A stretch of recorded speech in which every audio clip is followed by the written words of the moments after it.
Right, so if you've watched this before, you'll know I have no intro, and I am wearing a pair of Morgan slippers that don't fit me, but we'll get started anyway.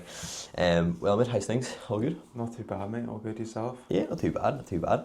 I wanted to talk to you about a couple of things, but it sounds so cringy saying going back to the start, but like, I think when we first met, you were working in the Spar. Yeah. Yeah. And then gradually started, doing coaching and then online coaching and stuff.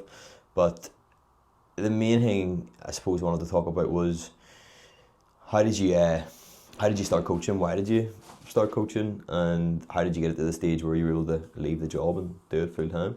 Yeah, 100%. So when it comes to why I wanted to start coaching, it did come down to I got the result myself. Like I got myself into, I saw the benefits of, mental benefits, the confidence. I was like, more people need to see this. More people need to see this. But I never had the confidence myself to kind of put myself out there and do it.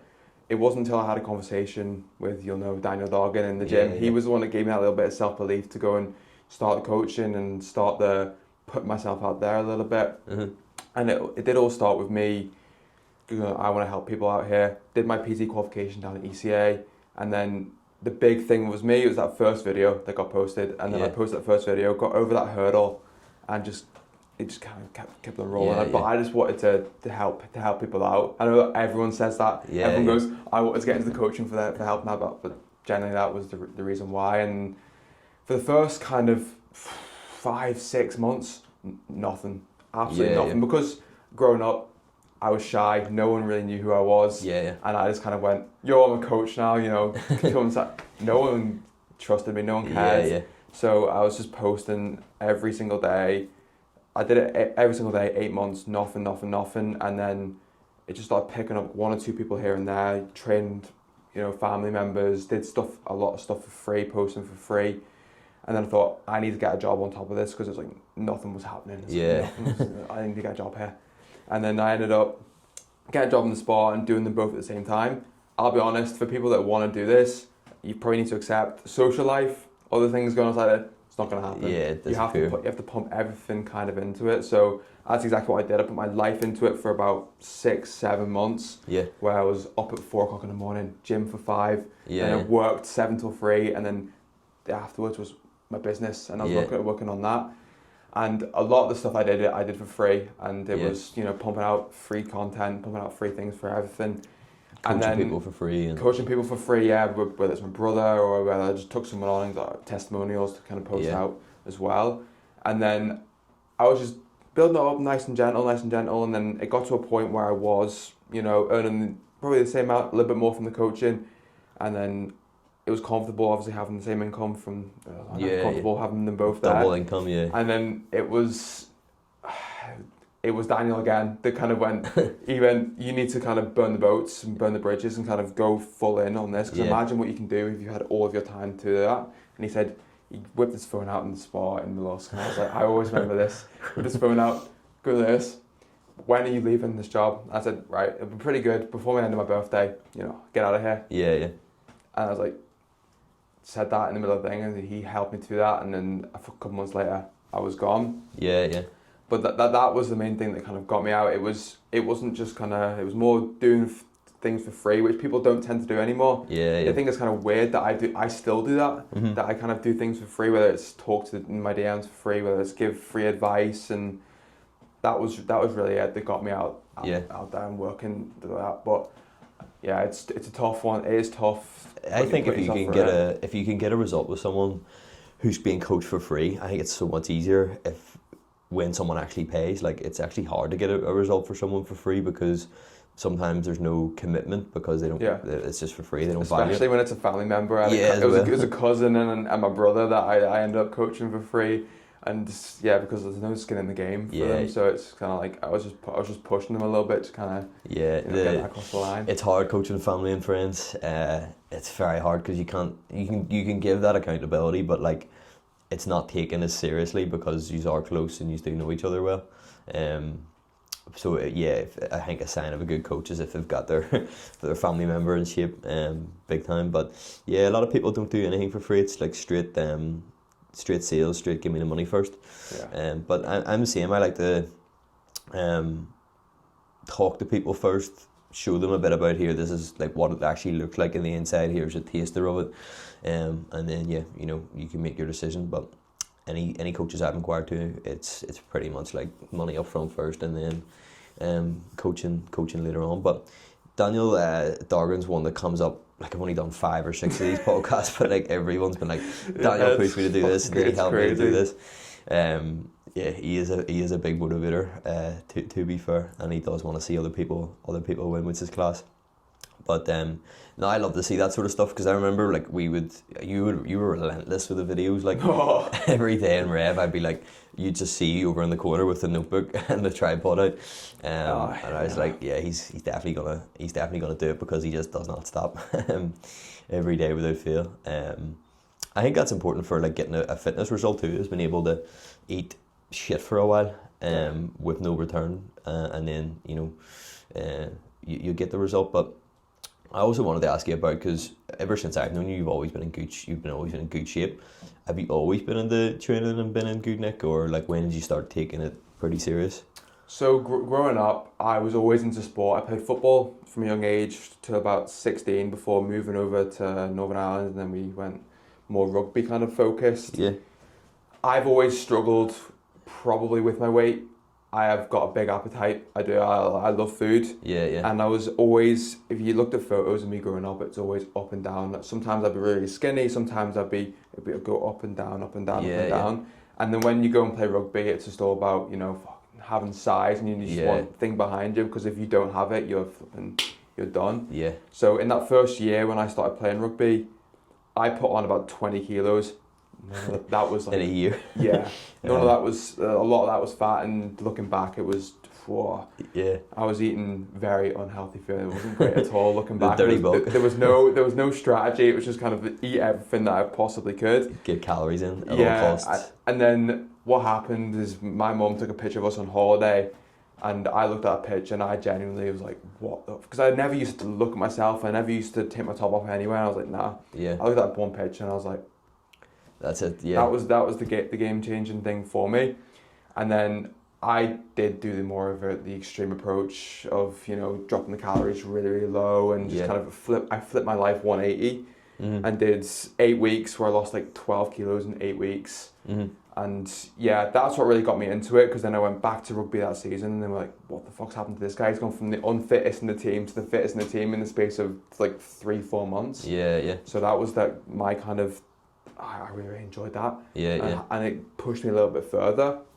And then luckily, obviously COVID came, and I could put all of my thing into it, because I had a part-time job at the time, and that was it. But there was nothing else to do apart from... I was just focused on learning about my nutrition, learning about, my training, and then I ended up just like kind of putting on a little bit more size, and then I was like, oh, this is great, and I kept on learning more and more and more about it. But that's where I kind of started with kind of getting in shape, and then, moving more in towards kind of getting used to it.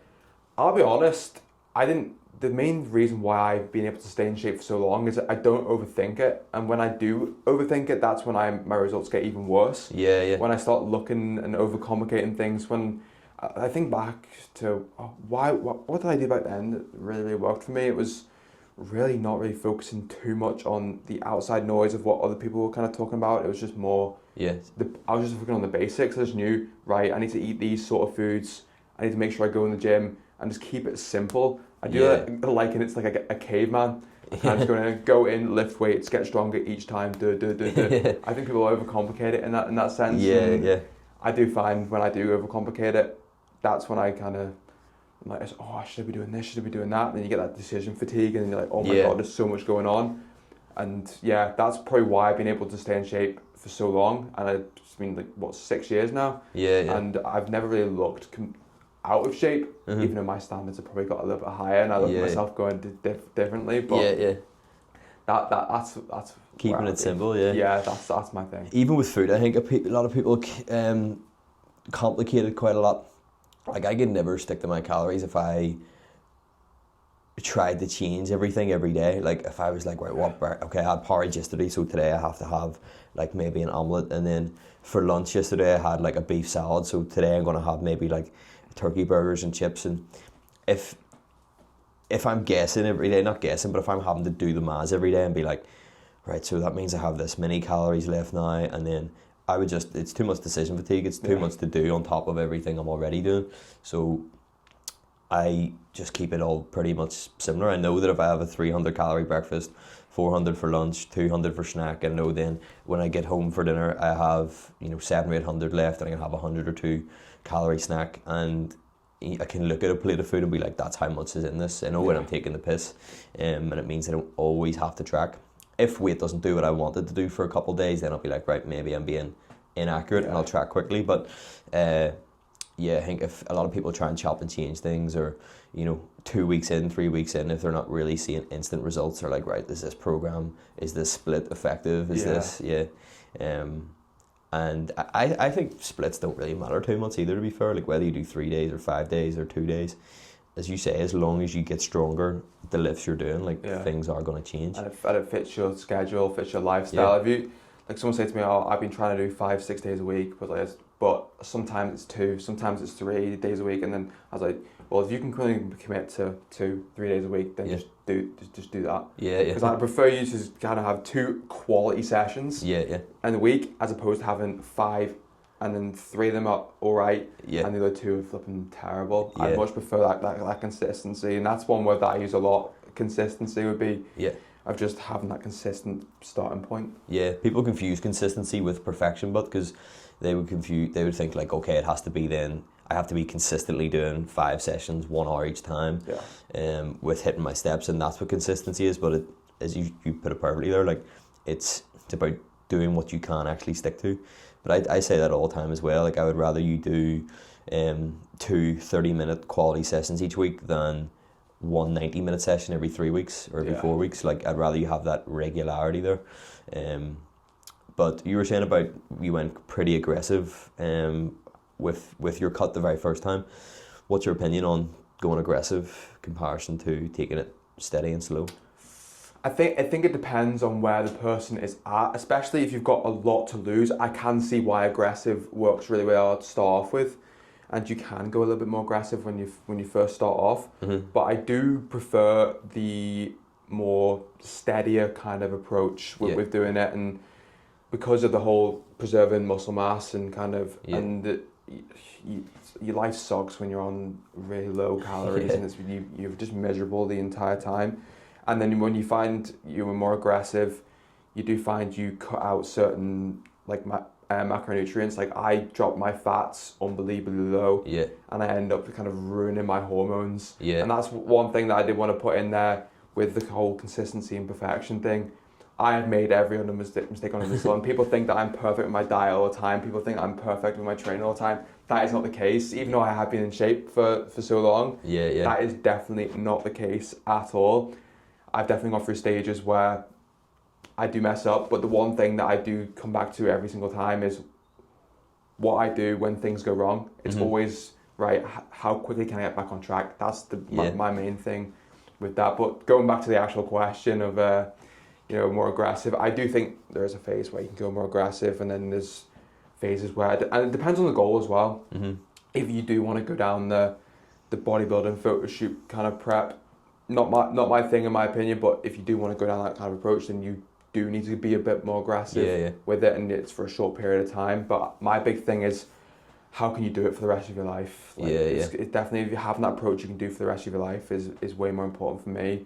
What would you say about yourself? Because I know it's controversial opinion in the fitness industry a little bit. I would say it very much depends on the person, but I think everyone should try an aggressive approach for a short period of time, because if you're able to do it on hard mode, on the aggressive mode, then when you go to a more steady way of doing things, you'll find it a lot easier.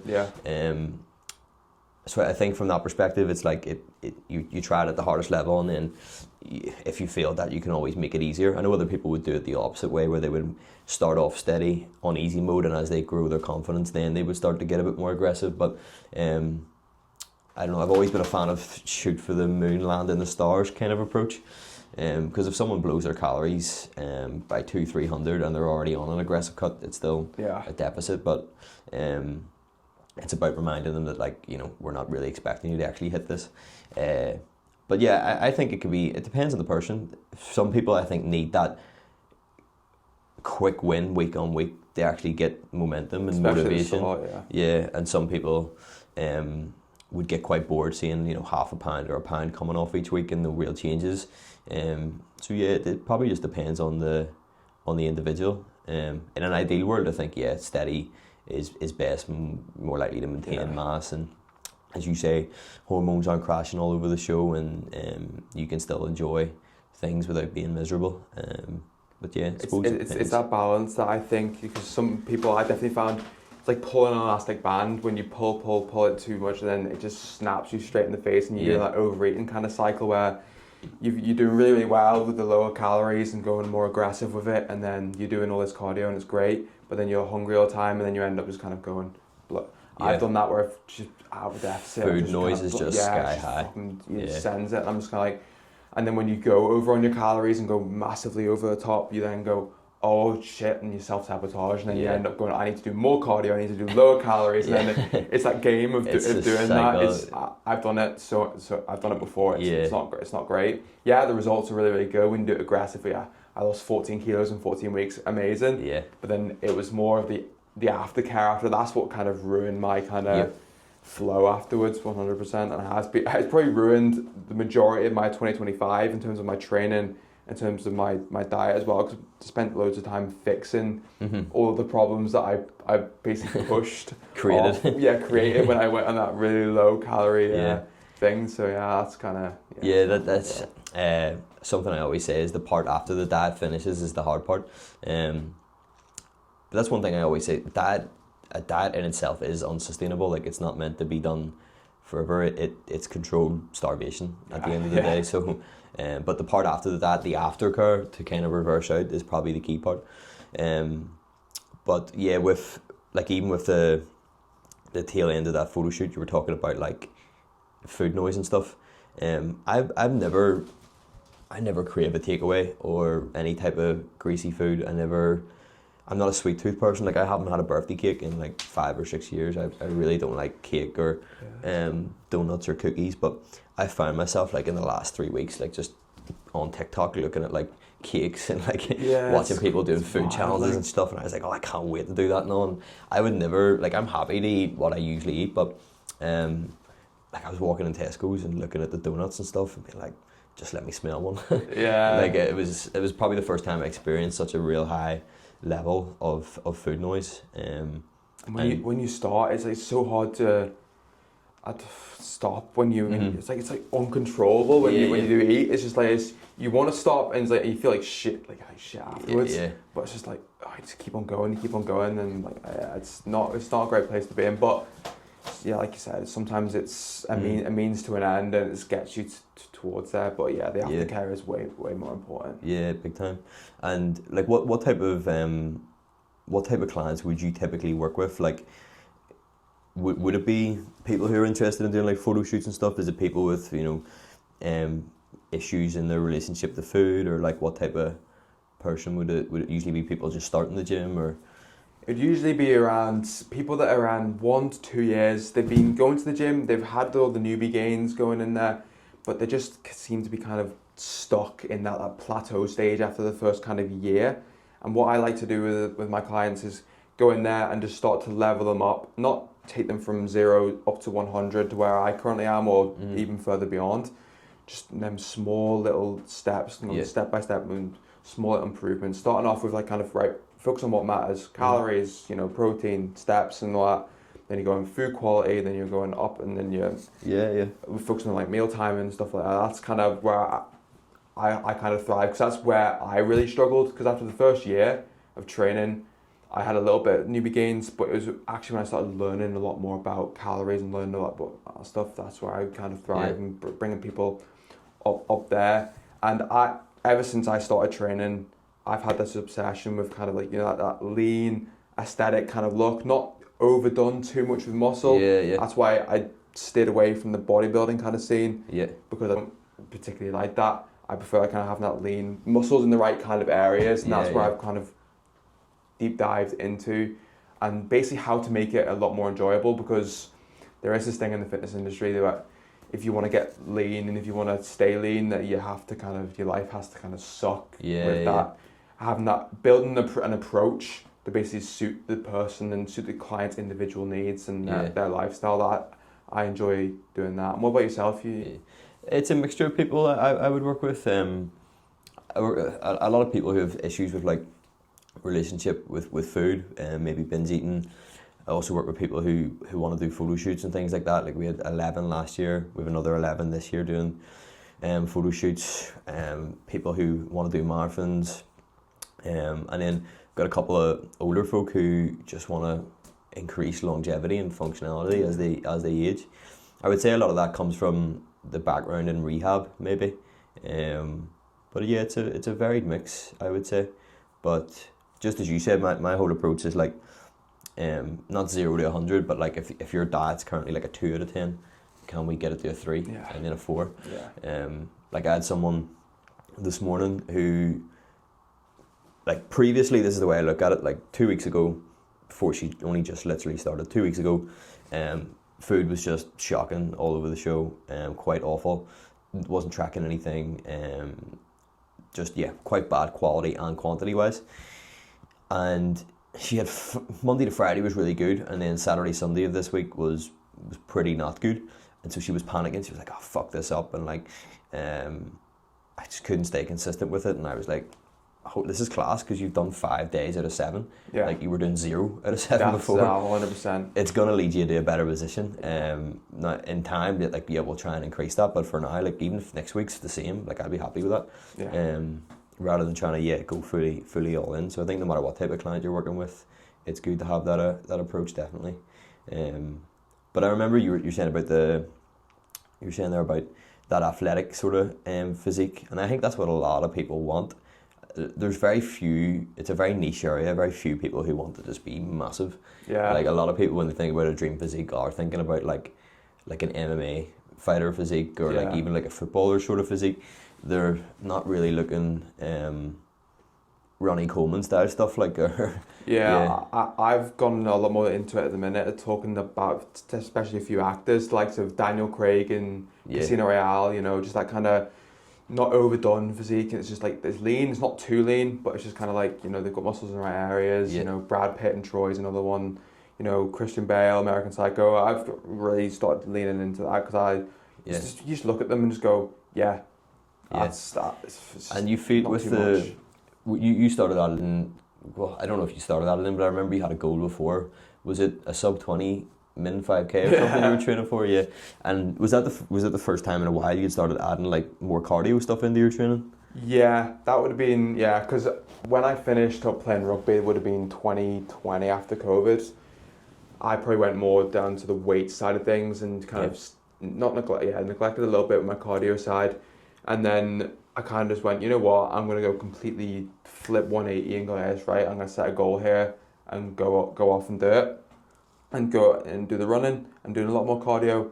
And I used to be someone that used to say, I think I started a running, I wanted to do a series as well on my Instagram.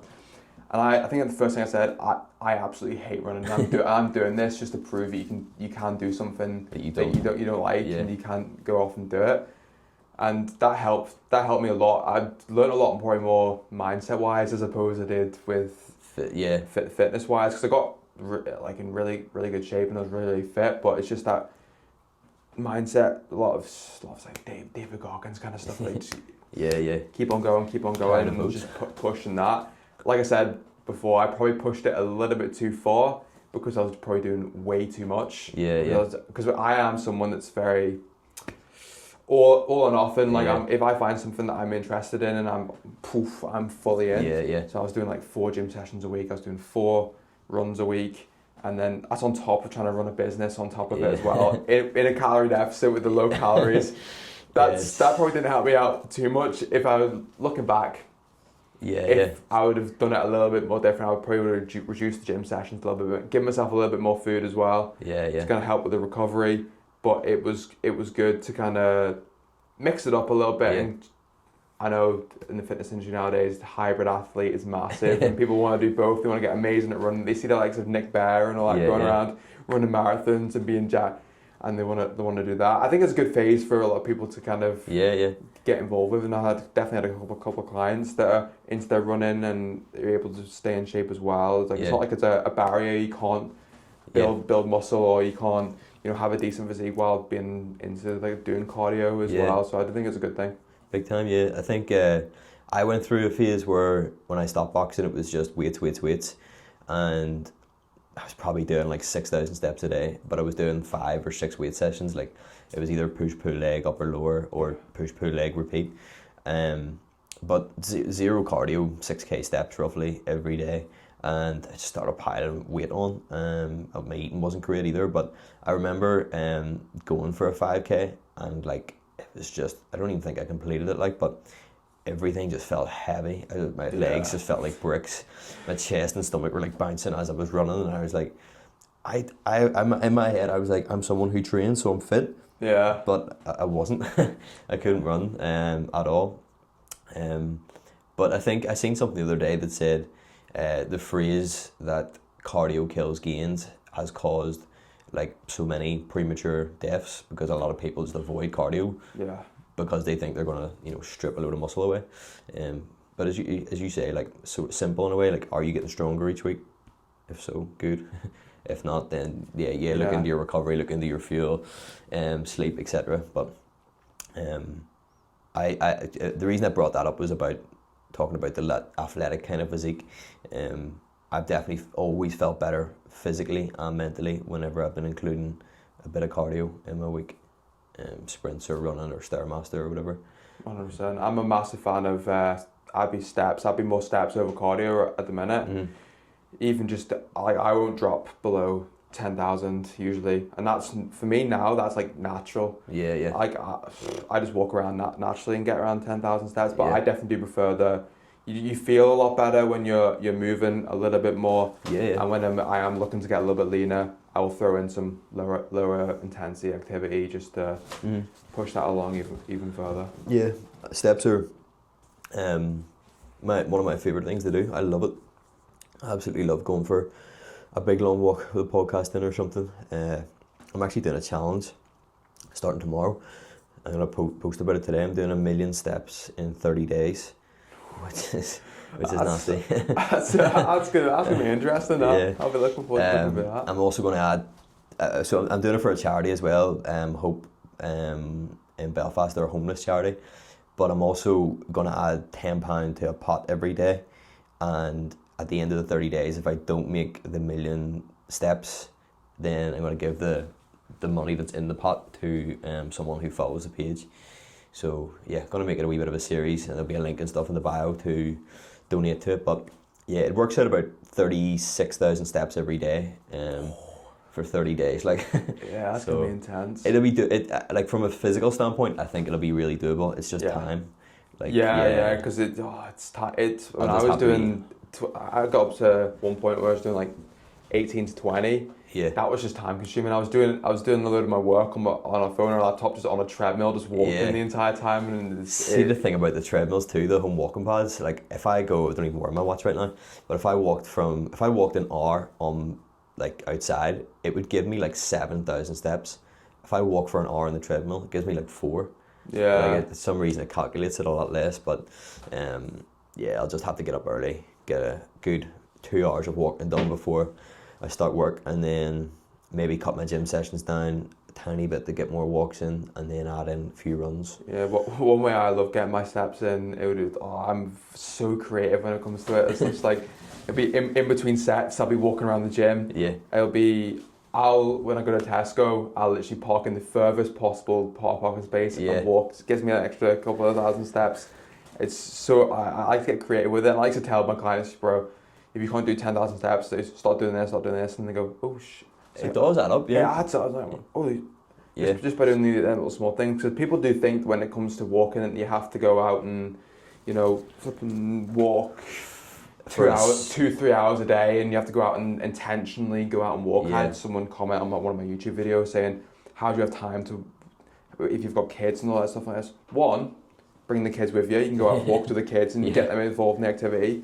And two, you can do different sort of things. It's not just like you have to go out and walk and do things. You can multitask. I say if people are struggling to go out and do walks, like it's just a lot of what James Clear kind of talks about, like habit stacking. Even if it's like you go out and watch something, like you got a Netflix show you watch, go out and watch that when you go out and go for a walk. Kill two birds with one stone doing that. Yeah. I think that's good, especially when just getting yourself outside is just unbelievable for the mental benefits. And just I've definitely noticed since increasing my step count and going outside a little bit more. Yes, when we're in the UK in the winter, it's hard. It's not ideal. It's not ideal having to do it.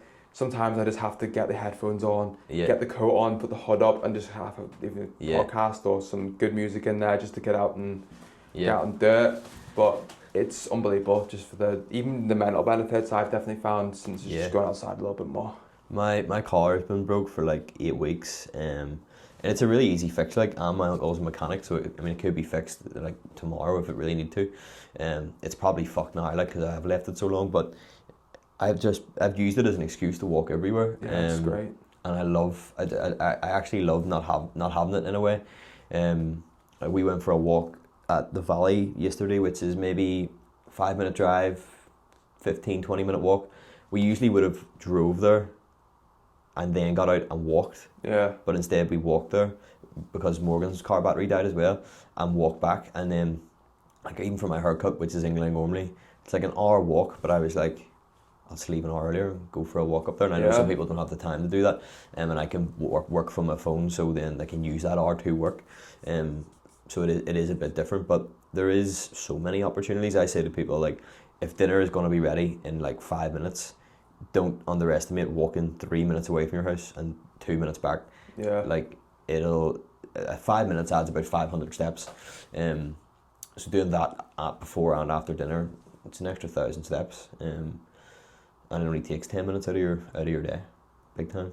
I do that after every meal. I'll take myself out for a walk. Not only is that unbelievable for digestion and nutrient absorption is really, really good, it's just good to kind of get out and get moving and tell your body to, like, you're just eating, bro. Just like use this energy to kind of help out, and it just helps with the steps a little bit more. See with I used to get heartburn, and I used to go to bed and feel like the food in my stomach still, and maybe struggle to get over to sleep. And ever since I've started going for like 20-30 minutes walk after dinner, that doesn't happen anymore. Yeah, that's great. Like, if you ever feel belly busted or bloated, like, one of the best things you can do is get out and walk. 100%. It really, really does help.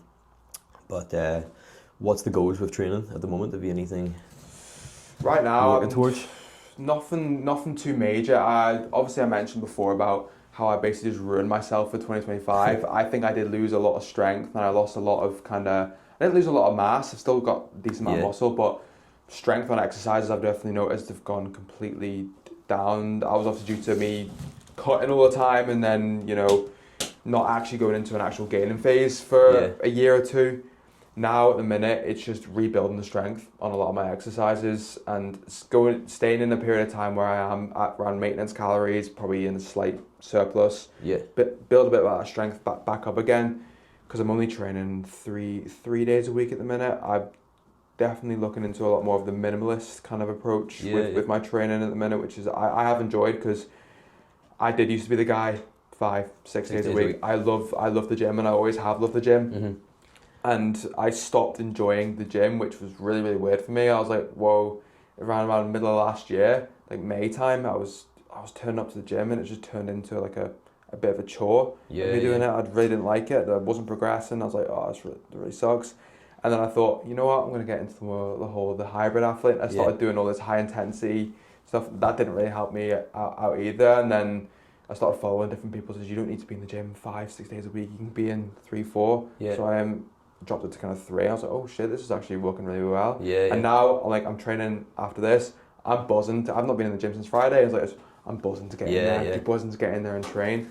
And I think this year, the goals at the minute is literally just getting my excitement back for the gym, and I've gone back to the more, the barbell lifts and stuff like that. Instead of going with, I was machines for a while. I've gone back to the kind of back to pull-ups and stuff like that. It's great. It just feels good too, yeah.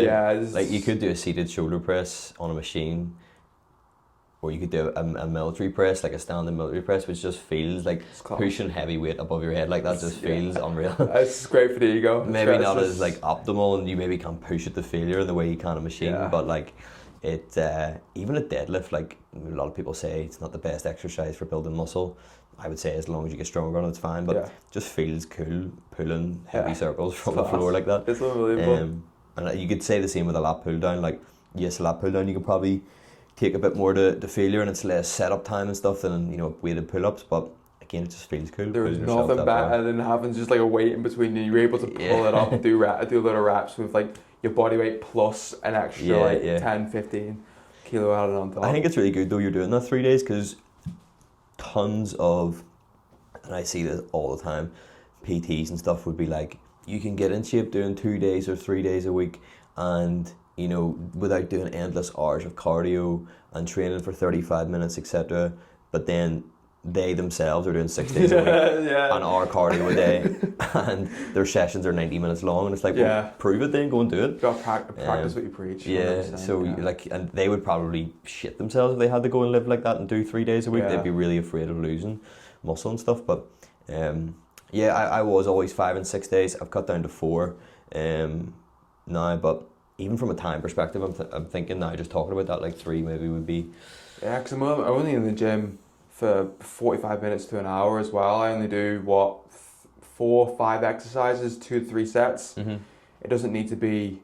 That's such a game changer. 2 3 sets, like 2 3 sets is even mostly 2 3 if I'm in a maintenance gaining phase, so I can adjust to more volume. But yeah, I think people have this idea that you need to be in the gym. Like, I walk into the gym and there's someone that's been in there before I even came in, and then I leave the gym and they're still in there training. And I'm thinking like, bro, I was like, what?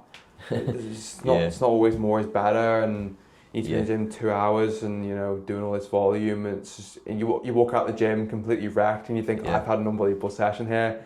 And you wake up the next day, you can't walk, you can't do anything, you can't actually live.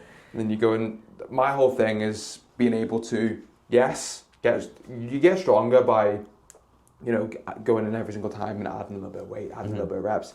But you can't do that if you're having one session where it's unbelievable, you go in and ruin yourself, and then that next session is complete dog shit, and you're down 4 or 5 reps, and you're down in weight, but then you recovery's so much better with the 3 days. If you can have consistent sessions like throughout the month where it's just going up like that, that might mean you leaving 1 or 2 reps in the tank.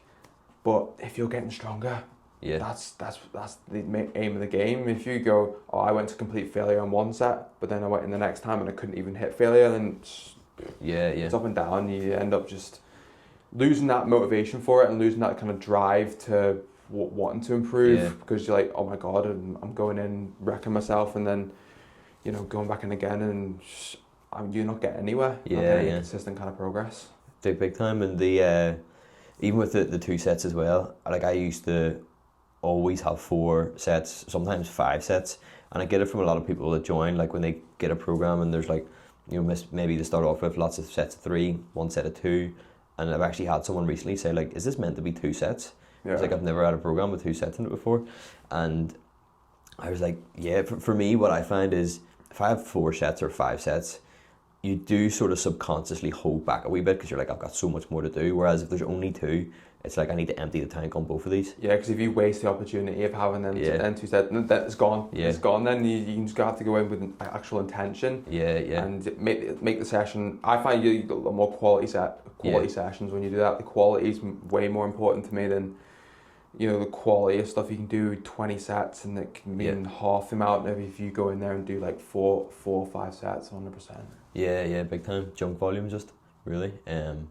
But that's probably a big mindset thing for a lot of people, is if I don't do 4 or 5 sessions for an hour each time, then there's no point in doing it. It's very all or nothing. I actually said to someone last week, even if you went to the gym and I give you 2 sessions and each session had 1 exercise, if you got stronger on that exercise each week, you would be building muscle. That's it. It just lowers the barrier to entry for people to go in, because people go, I don't have time. So you don't have time to do 2 half-an-hour sessions. So that's like an hour out of your entire week. Yeah. I think it's I'm not going to say people use it as an excuse. They go, oh, you have to go and commit your life to 4 or 5 days in a week in the gym. But, you know, you can just start off very, very small. If you're going from zero and you don't train, just going into the gym for half an hour, two times a week, and you just build on top of that, you're going to see results, you're going to see progress off the back of that. You don't have to go into the gym 5-6 days. I know people that go to the gym 5-6 days a week, but they don't look any different. It's just like, it's all about what you do, obviously with your diet, with your sleep, and with all them other basics there, the main important ones. The training, it is probably overrated a little bit how important training is. Yeah, it provides you the stimulus to then grow, but it's not this kind of be all and end all. You can go to the gym and do all this, but if you all the stuff in the back end, it's just not being dealt with. It's just not pointless in a way, but you're not going to get anywhere. Yeah, big time.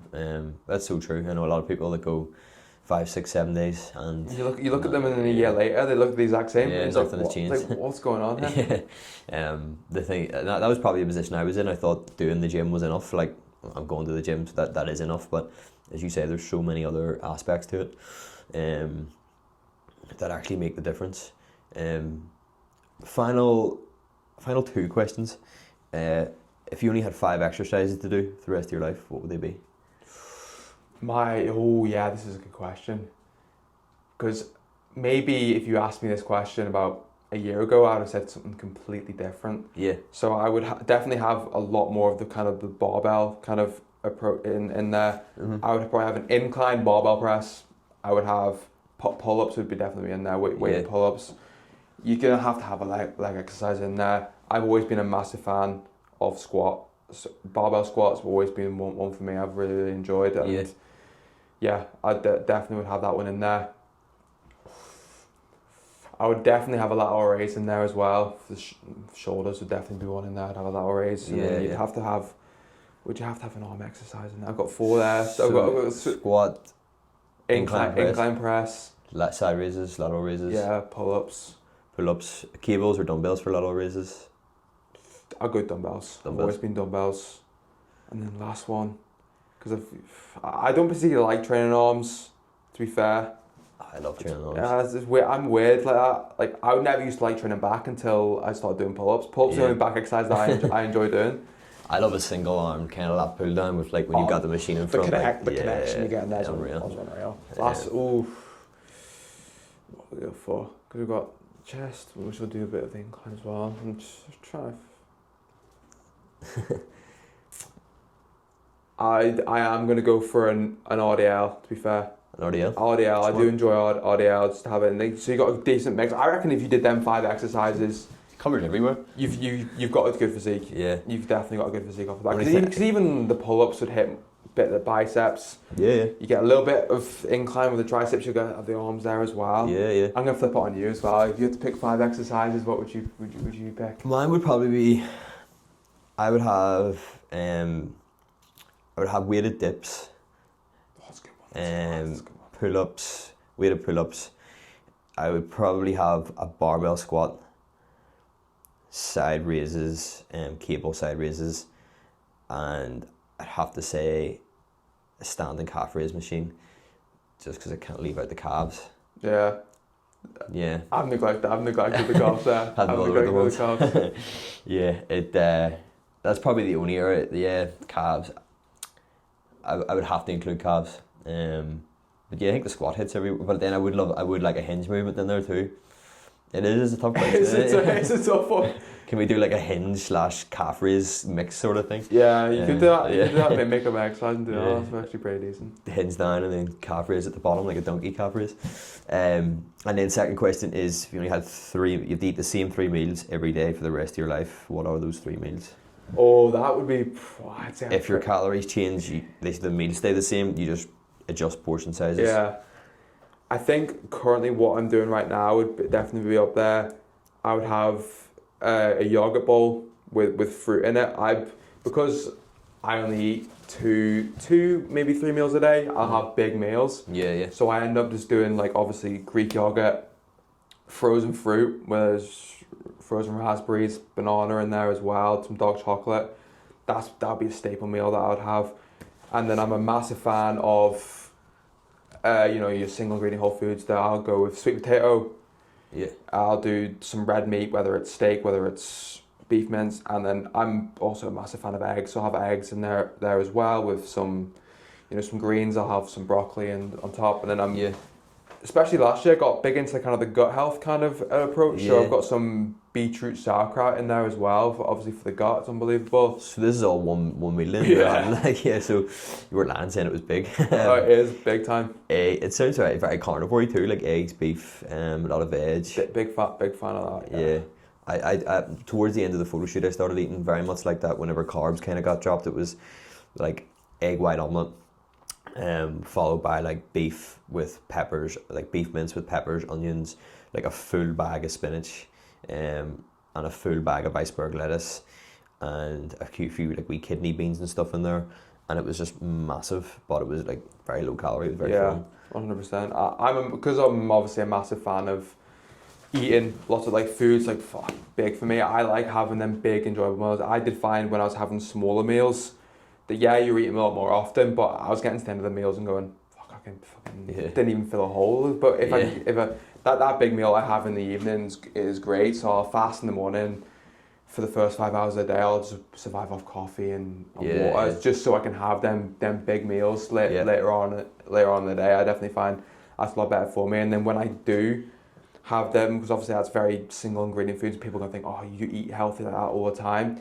Because I have basically all of my micronutrients hitting them, because eggs are unbelievable with micronutrients, same with the red meat, I do leave myself 300-400 calories, 500 calories for a little bit of a dessert in the evening. If I wanted a little bit of chocolate, if I wanted a little bit of cookie, I do think I find I'm better off having it in there, which is controversial for people to say. People will say, if you want to stay away from that kind of stuff, I'm just very good now at portion control and certain foods with that. And if you went, I'm going to go and have a couple of biscuits, that's the wrong approach to kind of go in there, because if you have one or two, that's not. You want it to kind of portion control where it's like a wrapper or something like that, and you can do it that way. I'm having that kind of approach, so I can enjoy my life as well. Yeah, I was the same towards the end of the photo shoot. I was having my first meal about 11:30, which was like 200 grams egg whites, 2 eggs, 1 Malin sausage, half a bag of peppers, load of veg, and then the second meal was either mince or chicken with just tons of veg, and then it saved me a load of calories for 2 bags of onion rings, like the sure bags. Only like 120 calories, great, and then a protein bar. So every night I was having a protein bar or a protein cookie, 2 big bags of crisps, and a big pint of Coke Zero. And I was talking to a guy who's quite well-developed individual, and he was like, bro, you need to put them calories you're spending at night time into carbs before you train.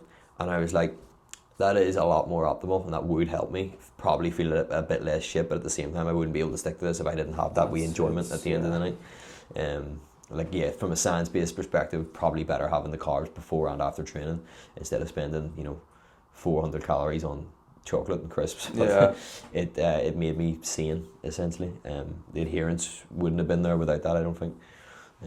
But yeah, mine would be very similar. I think it's just important just to get a mix of everything, carbs, fats and proteins. I do think a lot of diets nowadays where people go too extreme, like to go completely no carb or completely lower the fats. Or especially nowadays in the fitness industry, everything's flipping protein and everything's protein related. I think I did a video on this.